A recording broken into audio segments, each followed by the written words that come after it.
నేనేమన్నా భార్య అంటే ఇంకా భర్త అంటే ఇంకా భార్య మొత్తం కంప్లీట్గా ప్రైవసీ అసలు నా ఇష్టం అన్నట్టు ఉంటే ఒక్క కేసు భార్య వేస్తే అప్పుడు అర్థమవుతుంది.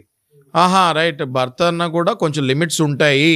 నేను ఒక హ్యూమన్ బీయింగ్ని, ఫస్ట్ ఇంట్లో పెంచుకున్న కుక్కని కాదు, నేను హ్యూమన్ బీయింగ్ని. ఫస్ట్ నాకు ప్రైవసీ ఉంటుంది, నాకు నా ఫ్రెండ్స్ ఉంటారు, వాళ్ళతో నేను సరదా మాట్లాడే రైట్ నాకు ఉంటుంది. నా జీవితంలో సరదానే ఉండకూడదు అని అంటే భర్త అది శాడిజం కదా. అలాంటి టైంలో కంప్లైంట్ 498A పాటు క్రుయాలిటీతో పాటు సైబర్లో కూడా ఇట్లాంటి కేసెస్ చాలా బుక్ అవుతున్నాయి. ఇప్పుడు అసలు ఫోన్లు ఒకళ్ళొకళ్ళు చూసుకోకూడదు సార్, అసలు బ్రహ్మాండంగా చూసుకోవచ్చు నాగరాజు గారు. అదేంటి ఇప్పుడు ఇప్పుడు ఫర్ ఎగ్జాంపుల్ భర్త అది బ్యాటరీ స్విచ్ ఆఫ్ అయిపోయింది, భార్య మొబైల్ తీసుకోవచ్చు, కాల్స్ చేసుకోవచ్చు, తప్పేమీ లేదు.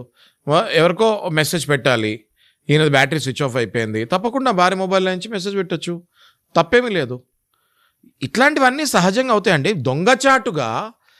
దొంగచాటుగా భార్యకి తెలియకుండా మొబైల్ తీసుకొని అందులోంచి ఫోటోలు దొంగలిచ్చి గొడవలు అయ్యేటప్పుడు ఆ ఫోటోల్ని బయట పెడితే అది దొంగే కదా.